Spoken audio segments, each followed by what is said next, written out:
এসেছি। আমি জানি না কিভাবে আমার এই সন্তানের মৃত্যু আমরা সহ্য করব। আমার সন্তান, আমার সন্তানের বয়সও হাদির সমান।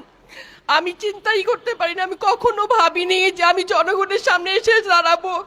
আমি আজকে একাত্মতা ঘোষণা করছি এই কারণে, আমি আমার সন্তানের হত্যার বিচার চাই।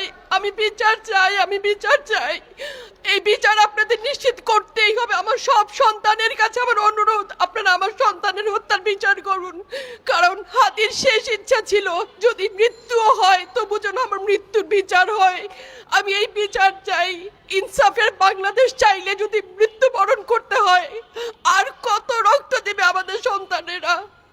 আর সহ্য করার ক্ষমতা আমাদের নাই। আমাদের সন্তানদের বাঁচতে দিন। ইনসাফের বাংলাদেশ গায়েব হোক। আমরা আর সহ্য করতে পারি না।